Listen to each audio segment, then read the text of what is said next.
Hello students, स्वागत है आपका मेरे YouTube channel bright future classes में। आज हम लोग MHD 4 नाटक और अन्य गद्य विधाएं बुक से पाठ संख्या 2 सामाजिक यथार्थ के परिप्रेक्ष्य में अंधेर नगरी, इस पाठ को हम लोग आज पूरा पढ़ेंगे। सबसे पहले परिचय है। अंधेर नगरी नाटक जिस युग में लिखा गया, उस समय भारतीय समाज विदेशी शासन की बेड़ियों में जकड़ा हुआ था। जनता मुक्ति के लिए संघर्ष कर रही थी तथा 1857 की स्वतंत्रता की लड़ाई में एक नया वातावरण तैयार कर लिया गया था, जिसमें मुक्ति का स्वर था। अंग्रेजों ने अपनी शासन व्यवस्था में जमींदारी प्रथा का लागू करके किसानों को दीनहीन बना दिया था तथा अपना राज कायम रखा, क्योंकि यह जमींदार वर्ग अपने लाभ के लिए किसानों मजदूरों का शोषण करता था। औद्योगिकरण के कारण अंग्रेजों ने भारत के कुटीर उद्योग नष्ट कर दिए। शिक्षा, संचार, तकनीक आदि के क्षेत्र में भी बदलावों से समाज प्रभावित हो रहा था। अंधेर नगरी नाटक में भी अपने समय के समाज और शासन की अराजकता, शोषण, अन्याय आदि का उल्लेख हुआ है। इस नाटक में नौकरशाही जिस तरह शोषण कर रही थी, उसका यथार्थ चित्रण भी भारतेंदु ने इस नाटक के द्वारा किया है। अंधेर नगरी नाटक सामाजिक परिप्रेक्ष्य को पूर्णतः अभिव्यक्त करता है। शासक, नौकरशाही, जनता तथा सामाजिक बदलाव की सूचना इस नाटक से मिलती है कि अब वह समय दूर नहीं जब जनता अपने अधिकारों को ले लेगी और यह समाज शोषण से मुक्त हो जाएगा। भेदभाव रहित एक नए मूल्यों वाले नए समाज की रचना होगी। इसके बाद अध्याय एवं विहंगावलोकन। भारतेंदु युगीन समय। भारतेंदु का जन्म 1850 में और मृत्यु 1885 में हुई थी। इस अवधि में दो महत्वपूर्ण घटनाएं हुई थी: 1857 का स्वाधीनता संग्राम तथा 1885 में कांग्रेस की स्थापना। 1857 का संग्राम ईस्ट इंडिया कंपनी के शोषण और दमनकारी नीति के विरुद्ध हुआ और शासन की बागडोर ब्रिटिश संसद ने अपने हाथ में ले ली। हालांकि यह संग्राम असफल रहा, परंतु इसने समय की बदलती धारा की ओर संकेत अवश्य कर दिया था। देश की रियासतों पर अंग्रेजी शासन का वर्चस्व बढ़ गया था।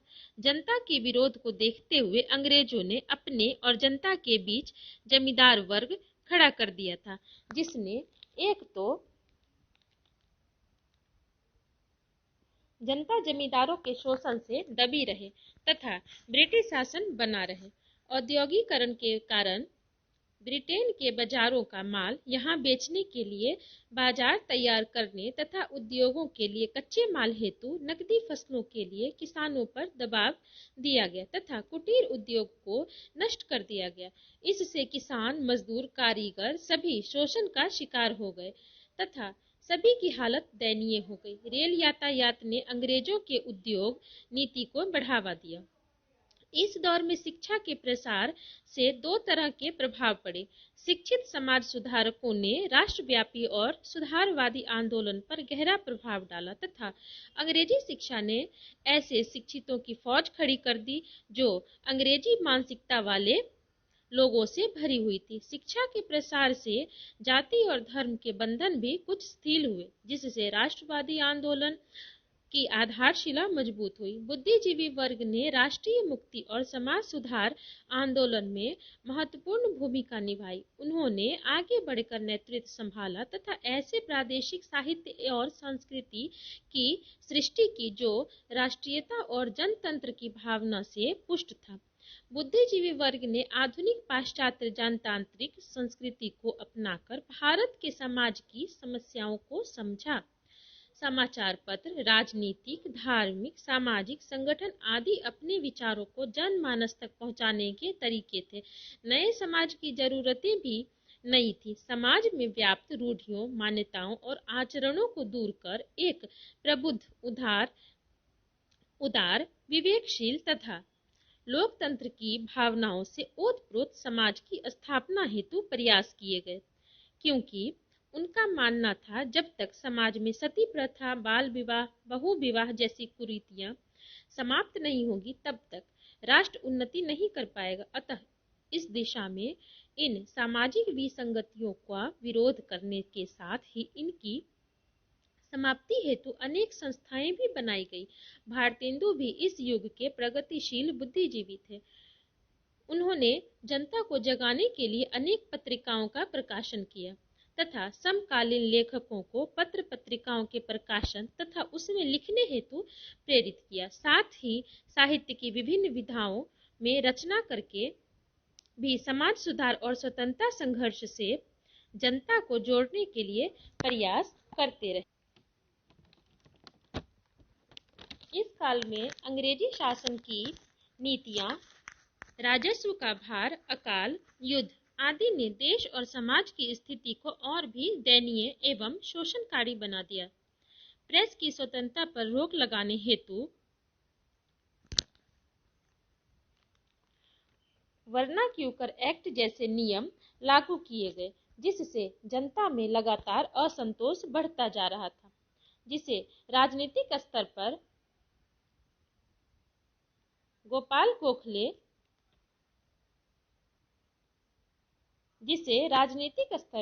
गोपाल कृष्ण गोखले, डब्ल्यू.सी. बनर्जी, दादा भाई नौरोजी, महादेव गोविंद, रोनाल्डे आदि अभिव्यक्त कर रहे थे, तो साहित्यिक स्तर पर भारतेंदु भी अपने ढंग से प्रयास कर रहे थे। अंधेर नगरी उनके इन्हीं प्रयासों की एक कड़ी है। अंधेर नगरी में व्यक्त यथार्थ अंधेर नगरी नाटक की कथा साधारण है, परंतु वह एक दृष्टांत अवश्य प्रस्तुत करती है। एक महंत के दो शिष्य हैं, गोवर्धन दास और नारायण दास। एक बार वे एक ऐसे नगर में जाते हैं जहां हर चीज एक ही भाव मिलती है, टके से। इस नगरी का नाम अंधेर नगरी है और जहां चौपट राजा का शासन है। यह देखकर गोवर्धन दास बहुत प्रभावित होता है। महंत उसे लोभ से दूर रहने को कहते हैं, परंतु वह नहीं मानता और उसी नगर में रहने लगता है। वह खूब खाकर पीकर काफी मोटा हो जाता है। एक बार राजा के सामने किसी ने दीवार गिरने से बकरी के मरने का मुकदमा आता है,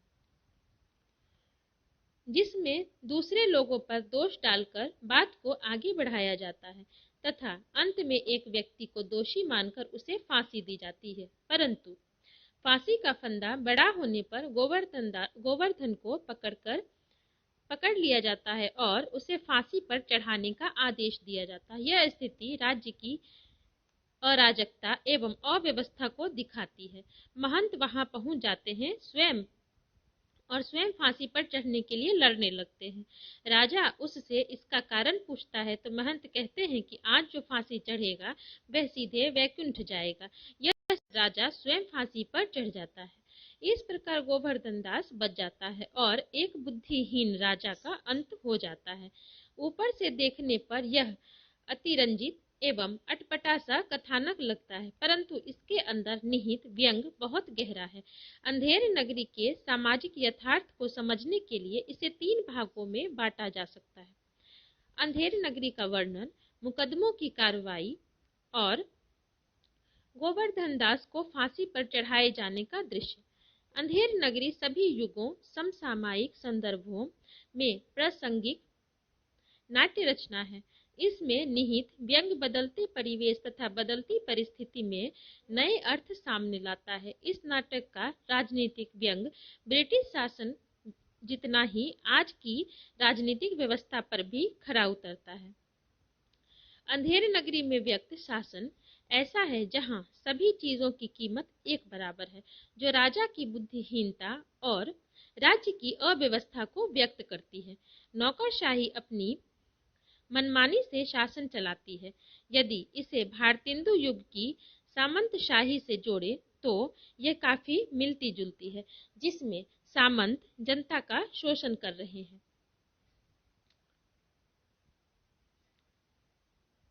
तथा अंग्रेजी शासन से स्वतंत्र क्षेत्र भी अन्यायी थे। अपने युग की इसी स्थिति को भारतेंदु ने अंधेर नगरी में प्रतीकात्मक रूप से प्रस्तुत किया है। बाजार में सामान बेचने वालों द्वारा ग्राहक को आकर्षित करने के लिए कही गई बातों द्वारा नौकरशाही की आलोचना तथा जनता की कमजोरियों को उजागर किया गया है। नौकरशाही की तीखी आलोचना। नौकरशाही रिश्वतखोरी, अधिक टैक्स उत्पीड़न आदि द्वारा जनता का शोषण करती है तथा चना जोर गरम बेचने वाला घासीराम कहता है कि चना हाकिम सब जो खाते, सब पर दूना टैक्स टिकाते। चूरन बेचने वाला पाचक वाला से नौकरशाहों की रिश्वतखोरी पर व्यंग्य करता है। चूरन अमले सब जो खावे, दूनी रिश्वत तुरंत पचावे। चूरन साहब लोग जो खाता, सारा हिंद हजम कर जाता। चूरन पुलिस वाले जो खाते, सब कानून हजम कर जाते। पांचवें दृश्य में गोवर्धन दास द्वारा गाया गया गीत उस स्थिति को व्यक्त करता है कि ऊपर से तो शासन महारानी विक्टोरिया के हाथ में है, परंतु वास्तव में उसे नौकरशाही चलाती है। उदाहरण: भीतर स्वाहा बाहर सादे, राज करही अमले अरु प्यादे। अंधाधुंध मचो सब देशा, मानहु राजा रहत विदेशा। भारतेंदु ने संवादों और संकेतों से अंधेर नगरी में नौकरशाही की कुव्यवस्था को दर्शाया है। एक दाम पर चीज बिकना सुखकर तो लगता है, परंतु वास्तव में यह संकट की स्थिति है। इसी अवस्था पर व्यंग करते हुए अंधेर नगरी को तत्कालीन यथार्थ से जोड़ा है। राज्यसभा में बकरी के मरने के मुकदमे में दोषी को सजा न देकर किसी दूसरे पर दोष डालना यथार्थ में निहित विडंबना को दर्शाया गया है।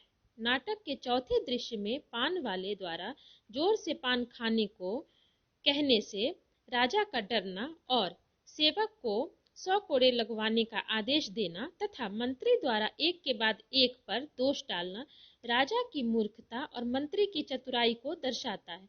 राजा के पास धन और शक्ति है और मंत्री अपनी बुद्धि से इस शक्ति का प्रयोग कर सकता है। यह प्रयोग प्रजा के हित में हो सकता है और अहित में भी।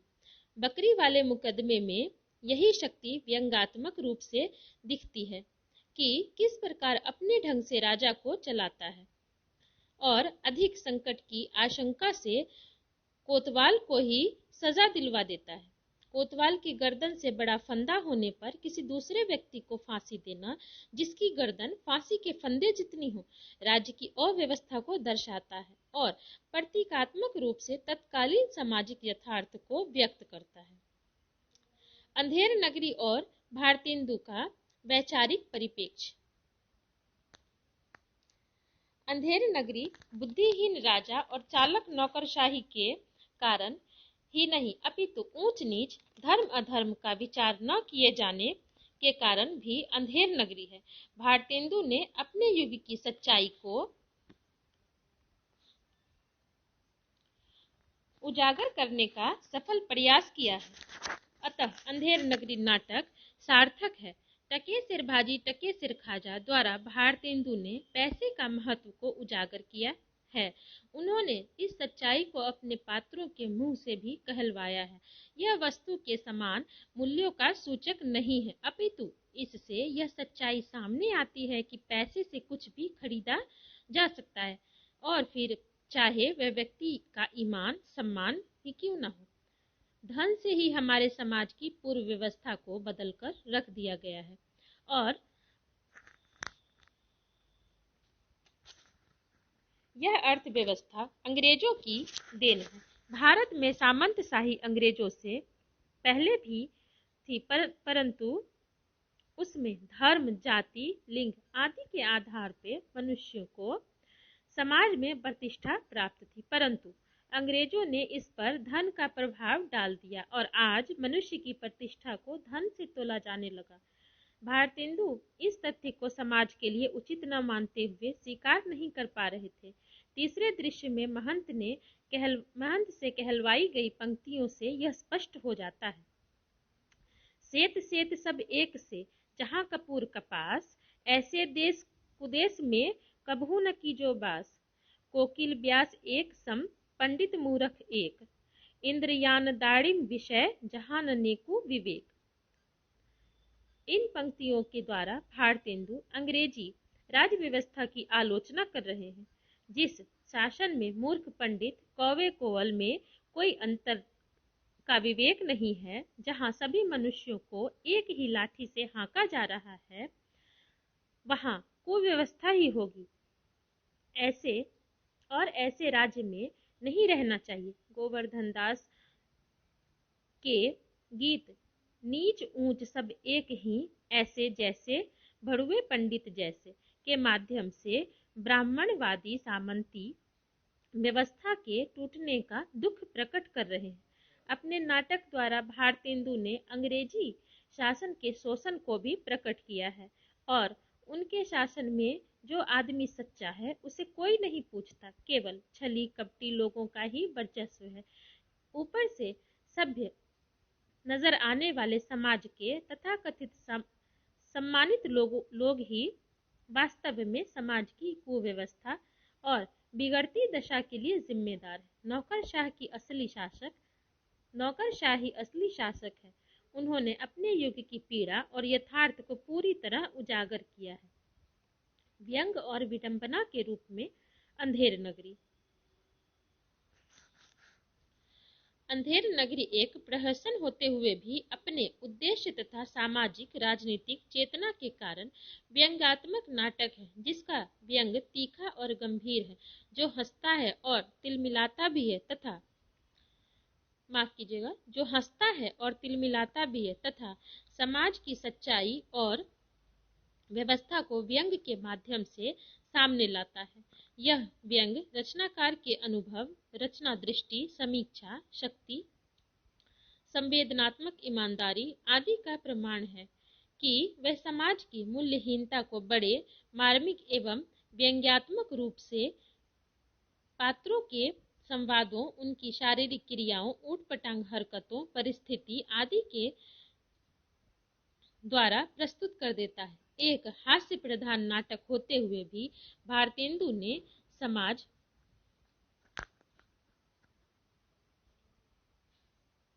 और युग की विडंबना एवं यथार्थ को हास्य व्यंग के माध्यम से अंधेर नगरी में उसका ताना बाना बुना है। इस नाटक को पढ़कर केवल साहित्यिक रचना पढ़ने की अनुभूति नहीं होती, अपितु जीवन और समाज का यथार्थ चित्र आंखों के सामने आने लगता है। आधुनिक नाटककारों ने इसे देश की बदलती परिस्थितियों, समकालीन मूल्यहीनता तथा खोखलेपन के परिप्रेक्ष्य में देखा तथा इसकी रचना में निहित समाज में व्याप्त विसंगतियों को अनुभव किया। इससे यह नाटक अपने लघु कलेवर में भी विस्तृत अर्थ का पर्याय बन गया। नाटक का कथानक सामान्य है, परंतु राजनीतिक भ्रष्टाचार, जनता के शोषण, शासन की विवेकहीनता, युग की विकृति और विसंगति सभी का चित्रण करता है। इसमें धन के बढ़ते महत्व के कारण अमानवीय अवस्था और उससे उत्पन्न उत्पीड़क तथा अराजक स्थितियों को सामने लाने का प्रयास किया गया है। इसके पात्र प्रतीकात्मक है। अंधेर नगरी अंध व्यवस्था का प्रतीक है और चौपट राजा विवेकहीन, न्यायहीन दृष्टि का। उसके शासन की न्याय प्रक्रिया शासन सत्ता की संवेदनहीनता तथा मानवीय विडंबना की परिचायक है, जहां शोषक शोषित, अपराधी निरपराधी में कोई अंतर नहीं है। वास्तव में भारतेंदु ने इसके द्वारा समकालीन राज्य व्यवस्थाओं की अराजकता को खुले आम चुनौती दी है। टके यानी धन पर आधारित व्यवस्था में नौकरशाही ही मुख्य शासक है और आम आदमी की मुश्किलें बढ़ती ही जा रही हैं। 1970 के बाद के दशक में अंधेर नगरी नाटक पर नवीन दृष्टि से विचार किया जाने लगा तथा मंचीय नाटक, नुक्कड़ नाटक, लोक नाटक आदि के रूप में इसका प्रदर्शन किया गया। इसमें राज्य व्यवस्था का जो चित्र खींचा गया था वह आज की व्यवस्था और समाज में आज भी उतना ही यथार्थ है। मनुष्य की मनुष्यता का उसके जीवन मूल्यों का ही नहीं अपितु उसके धन का महत्व है। धर्म और जाति के नाम पर लोगों को लड़वाया जा रहा है। आम आदमी पर टैक्स का बोझ लादा जा रहा है। न्याय व्यवस्था, राजनीतिक, नौकरशाही सभी में भ्रष्टाचार व्याप्त है। अपने व्यंग, शिल्प और विषय के कारण विद्रूप सामाजिक स्थिति वाले समाज और शासनों की सच्ची तस्वीर दिखाने में आने वाले युग में भी उतना ही प्रासंगिक रहेगा। पाठ यहीं पे समाप्त होता है। इसके अगले वीडियो में हम लोग इसके सभी प्रश्न उत्तर देखेंगे। धन्यवाद। अगर आपको मेरा ये वीडियो अच्छा लगे और अगर ये वीडियो आपके लिए यूजफुल